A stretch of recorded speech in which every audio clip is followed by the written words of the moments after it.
Boa tarde, pessoal. Começando o prometido vídeo sobre histórias em quadrinho na história, ou, de uma certa maneira, vamos falar de história fora daquilo que tem no manual de história de vocês, no livro de história, né?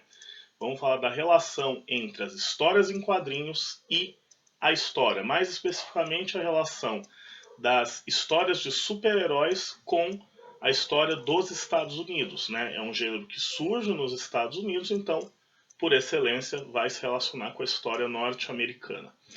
Antes de começar, eu tenho que dizer que nós vamos dividir esse vídeo em algumas partes e que vai ser uma divisão cronológica, ou seja, eu não vou falar já de cara dos heróis no cinema, nos filmes da Marvel Studios, ou falar do Cavaleiro das Trevas, do Frank Miller, não. A gente vai começar primeiro definindo o que é o gênero histórias em quadrinhos, depois uma definição de super-herói e aí falar dos quadrinhos de herói, desde a sua origem lá em 1938 com o personagem do Superman até chegar em tempos mais recentes. Então vamos lá, o vídeo vai ser mais longo do que os outros que estão aí no canal. Se preparem, né, que vai ter muita informação aí pra gente falar. Inicialmente, histórias em quadrinhos, né, a gente tem que pensar que o formato da história em quadrinhos é bastante recente. A primeira história em quadrinhos que nós temos notícia, que a gente pode chamar de história em quadrinhos, é de 1898. É uma HQ chamada Yellow Kid. Era um personagem, né, bastante caricato, né, era um personagem que era uma caricatura, um garotinho careca com orelhas grandes e traços orientais que usava um roupão amarelo. O próprio Yellow Kid não falava, as expressões e o que ele estava pensando apareciam escritos no macacão que ele usava, que era amarelo. Porém, é a primeira história em quadrinhos que a gente tem balões com fala. É a primeira história que tem imagem e balão com fala. Isso indica um pouco a origem do público-alvo na origem das histórias em quadrinhos. História em quadrinhos era um gênero popular, pensado de maneira a ser acessível e muito barato para os leitores. Não era algo erudito, refinado, que demandasse grande preocupação. Na verdade, eram histórias curtas, normalmente publicadas no jornal ou em revistas que não eram só sobre aquilo. De 1898 até aí, as primeiras décadas do século XX, 1900, 1910, 1920, as histórias em quadrinhos vão andar lado a lado com o gênero pulp, a pulp fiction, ficção barata, da onde saíram heróis que hoje são conhecidos, como Tarzan ou John Carter de Marte, que teve uma adaptação para o cinema recente não muito bem sucedida. Então, ok, a história em quadrinhos é esse gênero que era popular, muito barato, feito focado, né, principalmente no público mais jovem, crianças e adolescentes, né? E existiam histórias em quadrinhos de diversos tipos: faroeste, mistério, horror, ação, romance. Quando que surgem os super-heróis? Ou melhor, uma pergunta inicial que a gente tem que responder: o que é um super-herói? Né? Heróis. A ideia do herói existe desde da antiguidade. Se nós retomarmos a epopeia de Gilgamesh entre os babilônicos, é uma história de herói, ou a história de Ulisses, de Aquiles, nos poemas homéricos. São histórias de heróis. O que torna um herói um super-herói? Seriam suas habilidades físicas sobre-humanas, né? A capacidade de levantar grandes quantidades de peso, resistir a golpes terríveis, ou então o fato de que eles se disfarçam e têm uma identidade secreta? Nenhum nem outro, a bem da verdade. Porque se a gente olha para o Robin Hood ele disfarçava a sua identidade, né? Lá nas histórias do Robin Hood, na floresta de Sherwood, ele se disfarçava, se escondia. Ele era uma espécie de vigilante. E capacidades sobre-humanas nós encontramos, por exemplo, no Hércules grego ou nas histórias do personagem que deu origem ao Goku do Dragon Ball, Son Goku, que era um sujeito, um lutador exímio lá da mitologia hindu, chinesa, indiana. Então, não são nem as capacidades sobre-humanas, nem o fato de esconder sua identidade. Definir o que é um super-herói é bastante difícil. Existiam heróis ali nos quadrinhos dos anos 30 que tinham habilidades acima da média, mas ninguém usava esse termo super-herói para se referir a eles. Então, a definição de super-herói é bastante complicada, né? primeiro momento em que a gente tem o uso da palavra super-herói para falar de um personagem de quadrinhos é justamente com o Superman, né? Personagem criado em 1938, que era tinha muitas das características que nós vemos hoje no Superman, né? Clássico, que a gente imagina, né?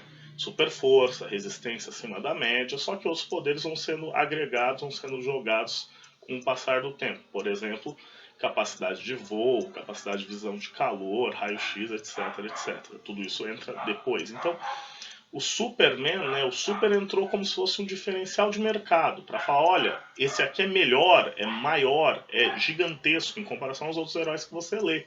Compre este quadrinho. Então, com essa origem meio estranha, meio super só colocado para chamar a atenção, a coisa começa e começa fazendo bastante sucesso. Rapidamente, a partir de 1938, as histórias de ação envolvendo super-heróis se tornam as mais vendidas. E isso vai fazendo muito sucesso no público jovem norte-americano, iniciando uma primeira fase da história das histórias em quadrinhos, que a gente chama de a Era de Ouro. Essa Era de Ouro inicia com Superman em 1938 e vários heróis que estão na ativa até hoje, né, que são publicadas histórias deles, aparecem. Batman, por exemplo, Capitão América, Mulher Maravilha, Arqueiro Verde, são todos personagens que a gente vê em diversas mídias atualmente, né? Nesse início, as histórias em quadrinhos tinham roteiros muito bobinhos. Era o bem versus o mal. O herói é bom, o vilão é mal, não tem dúvida sobre isso. O herói vai bater no vilão e no final do dia todos vão dar risada tomando milkshake olhando para o pôr do sol. Não tem muita variação disso. O que se torna interessante? Aí nós vemos a influência da história nas histórias em quadrinhos. Com o início da Segunda Guerra, em 1939, os Estados Unidos, no começo, era um país neutro, não participou da guerra. Alguns quadrinistas que tinham uma visão política de que os norte-americanos deveriam participar da guerra começaram a publicar heróis que demonstravam esse lado, esse heroísmo americano antes mesmo do país estar em guerra. Isso explica, em 1941, o surgimento do Capitão América. Capitão América é lançado em março de 1941. Os Estados Unidos entram na guerra em dezembro de 1941. Então reparem como já tinha uma certa intenção dos quadrinistas de colocar isso como um tema. Né? Ou seja, o Capitão América, que é uma figura icônica, ele usa a bandeira dos Estados Unidos, né, e combate nazistas. O grande inimigo do Capitão América, o Caveira Vermelha, que é o seu oposto. Enquanto o Capitão América é o super soldado dos Estados Unidos, é belo, imponente e forte, seu inimigo, Caveira Vermelha, é uma versão deformada, né, de toda aquela beleza ideal ariano que os nazistas pregavam por aí. E não é só o Capitão América que luta na Segunda Guerra Mundial. Outros heróis, tanto da Marvel quanto da DC, participam. Um exemplo clássico da DC é a própria Mulher Maravilha. A origem da Mulher Maravilha tem a ver com a mitologia grega, o fato dela ser uma amazona, de uma terra onde só há mulheres, mas ela usa um uniforme que é baseado na bandeira dos Estados Unidos, mais uma vez, né? Ela está lá de salto alto, usando estrelas brancas em fundo azul e socando a cara de nazistas e espiões e tudo que seja. Outros heróis não tão conhecidos atualmente, como Namor, o príncipe submarino da Marvel, ele luta ao lado dos aliados contra as potências do eixo, ou seja, ele fica do lado dos Estados Unidos contra nazistas e principalmente japoneses. Vamos lembrar, os Estados Unidos entram na guerra por conta do ataque a Pearl Harbor feito pelo Japão. Então, os japoneses serão também inimigos constantes nas HQs aí da Era de Ouro. E quando termina a Era de Ouro, você deve se perguntar, a Era de Ouro encerra praticamente junto com a Segunda Guerra Mundial. A Era de Ouro termina em 1946. O que aconteceu no mercado editorial e o que estava rolando nas histórias em quadrinhos? Vamos pensar o seguinte, acaba a Segunda Guerra, o inimigo do Capitão América foi derrotado, Hitler não está mais lá, os japoneses foram destruídos. E para piorar, o que destrói o Japão, que dá o fim à Segunda Guerra, não é um soldado, não é uma batalha gloriosa. É a detonação das bombas atômicas de Hiroshima e Nagasaki, milhares de vezes mais poderosas do que um soco do Capitão América ou mesmo do Super-Homem. Sendo assim, se criou um clima em que o herói, o super-herói parecia tolo, parecia algo desnecessário. Não tinha mais o inimigo, e mesmo que tivesse, a força do exército americano se mostrou, na realidade, no mundo real, muito mais forte do que era nas histórias em quadrinhos. Então o herói ficou descontextualizado, ele ficou sem seu lugar no mundo, né? E o que acontece é que de 1946, quando as últimas revistas aí do Capitão América e desses heróis clássicos param de vender em grande quantidade, são descontinuadas, são abandonadas pelas editoras, até 1956 é um período que alguns historiadores que trabalham com a história das histórias em quadrinhos chamam de interregno, ou o grande ato. É um momento de 10 anos em que você praticamente não tem publicação de história em quadrinho de super-heróis. Tem dos outros gêneros. Então, histórias de faroeste continuavam sendo publicadas, histórias de horror continuavam sendo publicadas, romance, etc, etc. Porém, as histórias de super-herói param de vender. Param de vender por aqueles motivos que a gente já falou, mas também tem um outro ponto. As histórias de super-heróis começaram a sofrer uma certa perseguição por parte da imprensa norte-americana e por alguns políticos dos Estados Unidos. Esse movimento, que não perseguiu só os quadrinhos, vejam bem, é uma censura geral que rolou na sociedade americana, ficou conhecido como macartismo. Macartismo tem esse nome por causa de um senador norte-americano, Joseph McCarthy, que no final dos anos 40 e início dos anos 50 empreendeu uma verdadeira caça às bruxas na cultura norte-americana. O McCarthy acreditava que ali após a Segunda Guerra Mundial, o grande inimigo dos Estados Unidos era a União Soviética, como realmente veio a acontecer com a Guerra Fria, né? Aquele período em que as duas superpotências disputavam a hegemonia no mundo. Porém, o que acaba acontecendo é que o McCarthy levou essa ideia de caçar o comunismo às raias da loucura, acusando um monte de artistas, um monte de diretores de Hollywood, de produtores de revistas, de jornais, de serem comunistas, de serem apoiadores do socialismo soviético.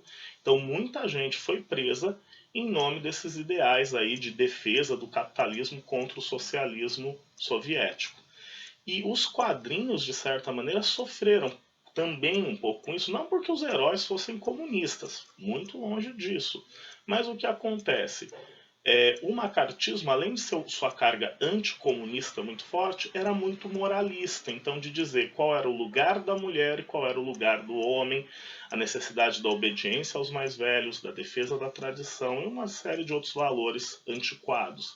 Então, o macartismo também encana com as histórias em quadrinhos. O que estaria sendo ensinado para os jovens? Que eles deveriam resolver tudo na base da força, no uso da violência? Que uma mulher podia usar salto alto e bater em homens como a Mulher Maravilha? Isso não era legal. Tanto esse clima de perseguição aos quadrinhos dos anos 40, 50, gerou um livro que ficou muito famoso, chamado A Sedução dos Inocentes, escrito por um cara, se eu não me engano, um psicólogo chamado Frederick Wertham. Esse psicólogo dizia que os quadrinhos pervertiam a mente dos jovens leitores norte-americanos, transformando eles em cidadãos violentos, desobedientes e extremamente sexualizados, né? A coisa do colã, de o corpo ficar à mostra e tudo mais.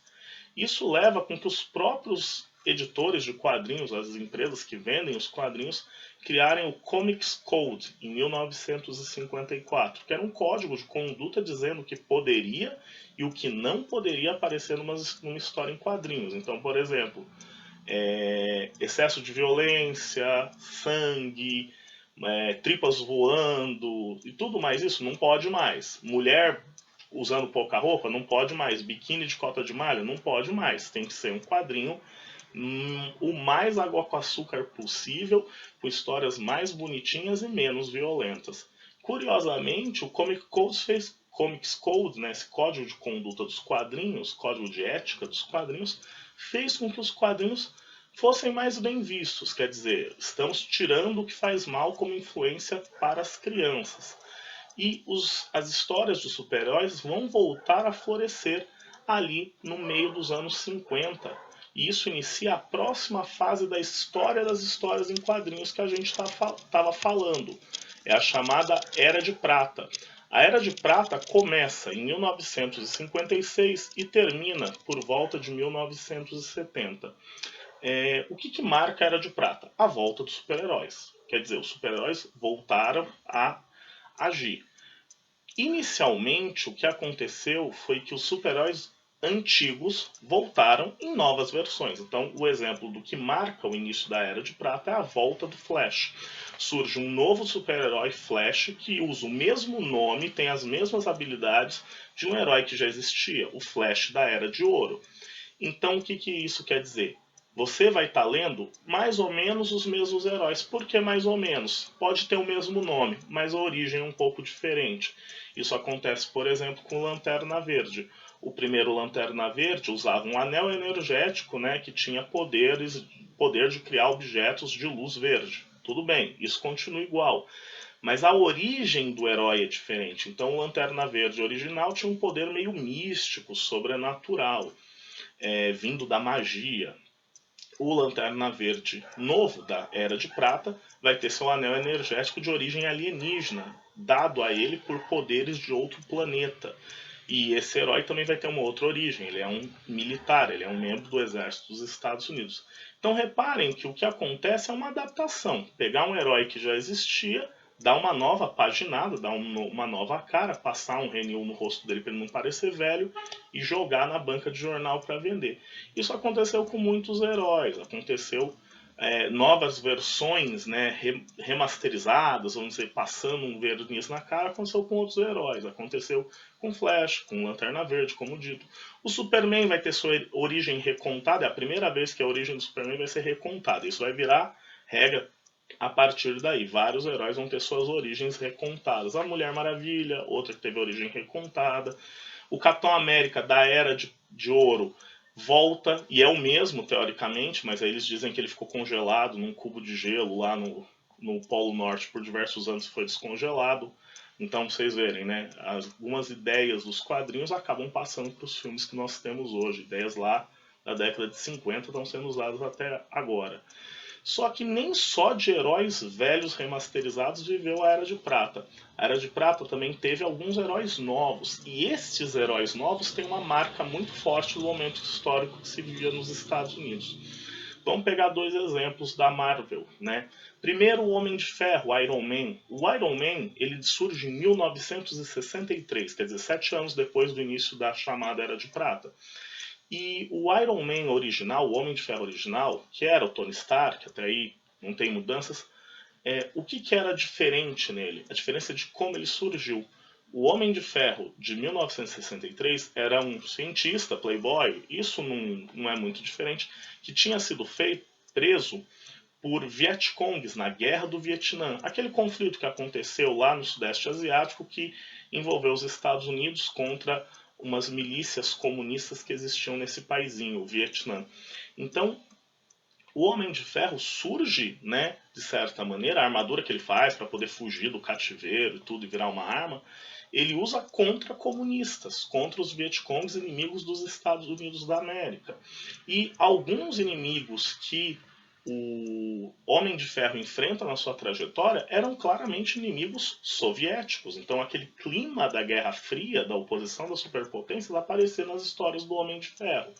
Exemplo, o Homem de Ferro teve um duelo em 1965, primeiro, outros vão acontecer, com o Homem de Titânio, que era um cara, um cientista russo, que fez uma armadura e que marcou uma luta contra o Homem de Ferro. E aí foi a luta do Ocidente contra o Oriente, a luta do socialismo contra o capitalismo. De um lado, o capitalista empresário Tony Stark, o Homem de Ferro, contra o soldado soviético, o Homem de Titânio.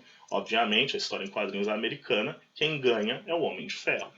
Outro inimigo que o Homem de Ferro tem, que tem alguns traços aí do comunismo, é o Mandarim. O Mandarim, que não tem nada a ver com a versão do filme Homem de Ferro 3, que aquele filme é ruim demais e o vilão não tem nenhuma conexão com o Mandarim dos quadrinhos. O Mandarim dos quadrinhos, o nome já diz que é uma origem chinesa, vamos lembrar, China comunista. Então, o Homem de Ferro é um herói que está muito marcado nessa luta de socialismo contra capitalismo da Guerra Fria. Não só o Homem de Ferro é marcado por seu tempo, mas outro herói, não herói, um grupo de heróis é marcado pelo seu tempo, que também é do ano de 1963, os X-Men do Stan Lee, né? Stan Lee é famoso por criar diversos personagens ou dar nova cara a antigos personagens, né? Stan Lee é um sujeito bastante genial, criou muita coisa. Algumas eu não gosto, outras eu gosto mais. O X-Men, por exemplo, eu acho bastante bacanas, bastante legais. Os X-Men de 1900 são também do ano de 63 e basicamente os X-Men têm tudo a ver com o contexto da luta pelos direitos civis e da luta contra o racismo que estava acontecendo ali na década de 60 e na década de 70 nos Estados Unidos, né? O que estava acontecendo basicamente? Os afro-americanos não tinham direitos iguais, né? Era uma sociedade em que o racismo estava instituído por regras. Então, por exemplo, negros não tinham acesso à universidade, negros não tinham acesso aos serviços públicos, etc, etc. E algumas lideranças surgiram dentro do movimento negro para capitalizar essa luta contra o racismo. O exemplo mais conhecido é o Martin Luther King, que pregava o quê? Uma convivência pacífica entre os afro-americanos e os americanos brancos, né? Ou seja, negros e brancos deveriam conviver como iguais. Como ele dizia, eu tenho um sonho que este país seja um lugar onde um homem não seja medido pela cor da pele, mas sim pelo que ele é. Esse discurso de integração entre os diferentes é basicamente o discurso do professor Charles Xavier, né? O professor X dos X-Men, ele é, de certa maneira, uma visão ficcional do Martin Luther King. Ou seja, ele é um cara que quer a integração entre humanos e mutantes. Mutantes são mal vistos, são vistos como diferentes, como não devem ter direitos, têm que ser fichados, têm que ser presos. E o que o Xavier quer? Que sejam vistos como iguais. Um não é melhor que o outro, eles são apenas diferentes. Visão basicamente do Martin Luther King. O negro não é melhor que o branco não é melhor que o negro. São ambos iguais norte-americanos que têm os mesmos direitos. E, por contrapartida, o Magneto, o vilão dos X-Men, que tem um discurso que é: mutantes são superiores, mutantes não podem conviver com humanos, porque humanos sempre vão querer destruir os mutantes. Logo, os mutantes têm que partir para cima dos humanos. É o discurso, alguns identificam com Malcolm X, que é um outro líder do movimento negro, que dizia basicamente que negros e brancos nunca poderiam conviver de maneira harmônica.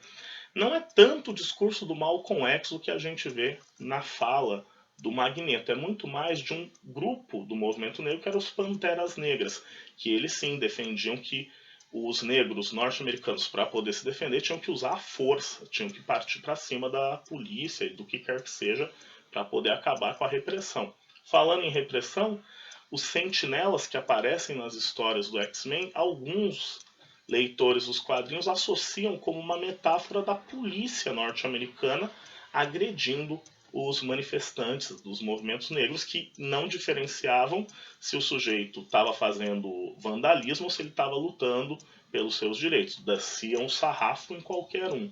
Então seria mais ou menos a ideia do sentinela, que prende qualquer mutante, independente se ele é bonzinho ou mauzinho. Tá? E a Era de Prata vai até mais ou menos a década de 1970. O que acontece no final da Era de Prata? As histórias, que eram meio bobinhas, meio superficiais, né? Não podia ter tanta violência e tudo, elas começam a voltar a ter violência. Ué, professor, mas não tem o código lá, o Comics Code? Não era proibido fazer essas coisas? Proibido, já não era tanto, estava mais liberal. O macartismo acabou no final da década de 50. E o público leitor de quadrinhos cresceu, era um público mais maduro. Por isso que as histórias começaram a ficar mais densas, maior realismo nas histórias, com enredos um pouco mais sombrios. E os inimigos que os heróis vão enfrentar não vão ser mais aqueles inimigos bobões, quer dizer, o soldado soviético do mal, ou uma inteligência alienígena vinda de outro planeta. O que você vai ter vão ser inimigos mais e mais realistas. Por isso que a partir dos anos 70 se fala de uma era de bronze dos quadrinhos. Essa era de bronze, que vai de 1970 até 1985, ela é marcada inicialmente por alguns eventos que mostram que agora os inimigos são outros. Os anos 70 nos Estados Unidos são marcados pelo início do consumo exagerado de drogas. O consumo de drogas, infelizmente, sempre existiu nas sociedades humanas. Só que a partir dos anos 70 e nos anos 80, o consumo de drogas nos Estados Unidos e no mundo todo cresceu muito rapidamente. O consumo de heroína, cocaína e diversas outras drogas que causavam e causam uma grande decadência física e perturbações mentais. Ou seja, os heróis vão começar a combater vilões ligados ao tráfico de drogas. Vai ter ainda o vilão soviético mal, vai ter o alienígena estranho? Vai. Mas na Era de Bronze, esses vilões da rua, do crime organizado, vão se tornar muito mais fortes. E a gente vê isso, por exemplo, numa história de 1971, em que o companheiro mirim do Arqueiro Verde, o Ricardito, o nome original dele é Speed, esse companheiro mirim, que não é tão mirim, na história ele tem 17, 18 anos, ele é pego se drogando com heroína e dizendo pro Lanterna Verde, pro Arqueiro Verde, que ele não tem como viver num mundo que é tão duro, tão cruel, em que os sonhos que a geração dos adultos vendeu a eles não se fazem. Então ele se drogava para fugir. Então quer dizer, você tem um herói que está se drogando. Outro exemplo, também ali dos anos 70, 80, o Homem de Ferro, o Tony Stark, vai ter que enfrentar o seu maior inimigo, que não é um cara com armadura ou coisa do tipo, é o alcoolismo, né? O Tony Stark tem uma fase bastante longa nos quadrinhos em que ele tem que lutar contra a garrafa, contra a bebê, contra o vício do álcool. Reparem como os heróis passam a ser mais humanos, mais reais. Ele não é mais um sujeito mascarado, invencível e indestrutível. Esse herói é tocado agora. O que ele faz tem consequências. Um herói que tinha surgido antes e que vai sofrer o impacto disso diretamente nas suas histórias é o Homem-Aranha. O Homem-Aranha do Stan Lee, em 1969, acontece a morte da Gwen Stacy. Gwen Stacy, para quem não sabe, é a primeira namorada do Peter Parker, do Homem-Aranha. Professor, mas não é a Mary Jane? Então, nos quadrinhos é um pouco diferente. A Gwen Stacy é a primeira namorada dele, é o amor da vida dele. E ele, num combate contra um vilão, o vilão ameaça a mocinha. E aí todo mundo que lia HQ esperava, vai ameaçar a mocinha, como sempre, no último segundo, o herói vai salvar ela, vai dar um soco no vilão e todos terminam felizes. Não. A Gwen Stacy morre. Não tem salvação, ela não é ressuscitada. Tá, em outras histórias ela vai ser ressuscitada, mas não nessa. Ou seja, o herói perdeu. É um herói que é frágil, ele pode ser tocado. Mostra um mundo, o que tem a ver com a história da época? Final dos anos 70, início dos anos 80, é um momento de grande aumento do consumismo, né, um exagero do consumo e ao mesmo tempo essa perda da esperança, do sonho americano. Começaram a ver que a Guerra Fria não era uma luta entre dois ideais maiores, era uma luta de sistemas econômicos, né? Uma luta política, não era o cidadão americano que era representado ali. Socialismo, capitalismo, as pessoas continuam sofrendo e sentindo dor do mesmo jeito.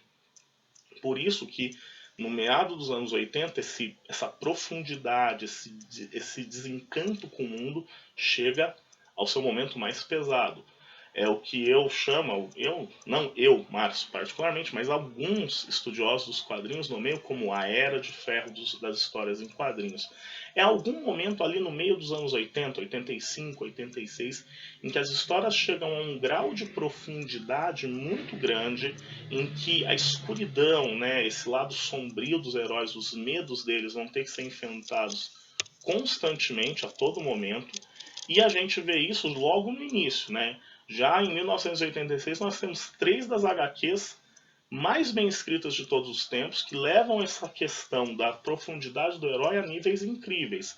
Dessas 3, vamos lá, né? A primeira é Watchmen, que é uma série de quadrinhos feita pelo Alan Moore. O Alan Moore já tinha feito um trabalho incrível anos antes em Monstro do Pântano, que é uma HQ muito boa, vale a pena ler.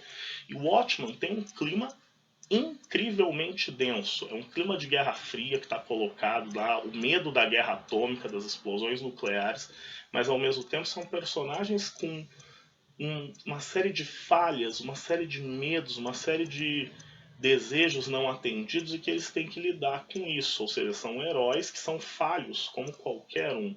E o final não é um final bom, é um final que te deixa com um gosto amargo no fundo da garganta. Watchmen, então, mostra um grupo de heróis que é absolutamente falho, absolutamente perdido no mundo, como qualquer pessoa que está com dificuldades. Também do mesmo ano, em 1986, pegando um herói já clássico, temos o Frank Miller fazendo O Cavaleiro das Trevas. É uma história do Batman, talvez uma das mais célebres. Todo mundo já deve ter ouvido falar do Cavaleiro das Trevas, que é a história onde O Batman bate no Super-Homem, mas não é só isso. É um Batman velho e decadente, lidando com um mundo absolutamente violento de gangues, né? Anos 80 nos Estados Unidos é o momento da infestação das gangues de rua, que tem a ver com o que eu falei anteriormente, da propagação das drogas e da luta dos cartéis criminosos, dos grupos mafiosos pelo controle dos pontos de droga. Então imaginem o Batman, que era acostumado a combater vilões, né, serial killers e coisas do tipo, que tinham intenções maiores ou eram mais elaborados. Pensem num pinguim todo sofisticado, de smoking, gravata, guarda-chuva, e ele tendo que lutar contra um bando de punks, né? Tem aí uma crítica ao movimento punk, que é um pouco preconceituosa, e ele tenta surrar esses caras num mundo que olha pro herói e começa a não vê-lo como sério, vê o herói como um problema, não como uma solução. Quer dizer, não é bom um cara sair por aí batendo em pessoas e prendendo elas usando máscara. O que é bom é não ter violência. A crítica ao Batman não está errada.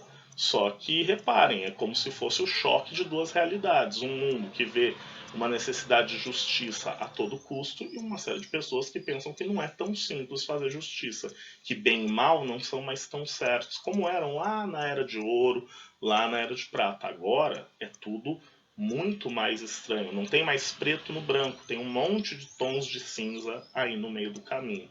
Outra história interessante ali dos anos 80, também de 86, um ano abençoado nas histórias em quadrinhos, é o início da publicação da Queda de Murdoch, uma história do Demolidor. Demolidor, aquele herói da Marvel que é cego e que combate o crime nas ruas, né?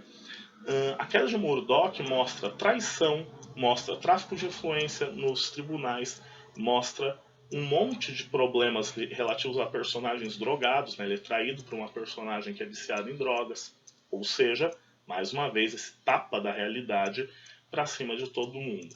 O clima da Era de Ferro, desse período negro das histórias em quadrinhos, em que tudo é muito sombrio, tudo muito mal, chega ao fundo do poço em 1993. Em 1993 acontece a morte do Superman, que não é só a morte, é uma saga, morte e ressurreição do Superman. Por que eu digo que é o fundo do poço? Mataram o primeiro herói. Quer dizer, você tem a morte do primeiro super-herói. Ele morreu. E naquele momento não sabia que ele ia voltar. Então era aquela ideia de, poxa vida, todo mundo pôs a mão na cabeça e pensou, caramba, meu, morreu o Super-Homem.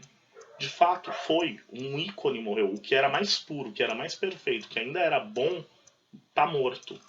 A partir da morte do Superman, as coisas mudam. E a gente entra no que hoje se convenciona chamar de era contemporânea, ou era moderna dos quadrinhos, né, que vem até agora.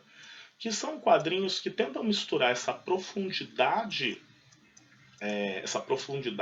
de emoções, sentimentos e medos dos super-heróis com um olhar, né, menos desesperado e sem esperanças. Então o herói vai ter dilemas, vai ter dramas, ele não vai ser mais um super capitão bonzinho contra o mal absoluto do capeta, mas ele vai ter, não vai ser mais isso, mas ele também não vai ser o sujeito sombrio que mata todo mundo e que se confunde com o vilão, né?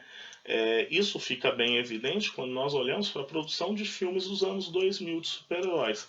Raramente um filme coloca o herói como algo chapado, super bom e inquestionável. Os heróis têm dúvidas, os heróis falham, os heróis duvidam. E os vilões não são tão maus. Às vezes os motivos dos vilões são até justificáveis. Pensem nos filmes do X-Men com Magneto reagindo a uma perseguição que ele sofreu, né? Além disso, dos anos 90 para cá, os quadrinhos se propõem também a dialogar com a história de outra forma. Por exemplo, as edições dos X-Men mais recentes começam a discutir a questão do movimento LGBT, quer dizer, pensar que homossexuais apanham na rua por serem homossexuais é, de certa maneira, pensar que esses homossexuais são como os mutantes que nas histórias em quadrinhos apanham na rua só por ser mutante. Quer dizer, o cara não escolheu ser homossexual, o sujeito não escolheu ser mutante, mas ambos sofrem pela ignorância e pelo medo que as pessoas sentem. Então isso a gente vê em algumas HQs dos X-Men mais recentes, dos anos 2000 pra cá. Então é isso, gente. Pensem que uma obra de arte sempre se relaciona com o seu tempo. algumas vezes de maneira mais direta, algumas vezes de maneira indireta. As histórias em quadrinhos não são um espelho para a realidade, ou seja, eu não tenho que ler quadrinhos para estudar história, principalmente história dos Estados Unidos. Não, eu tenho que estudar livros de história. Só que o quadrinho nos dá uma boa pista. Como uma obra de arte, a história em quadrinhos é um espelho deformador. São aqueles espelhos côncavos ou convexos.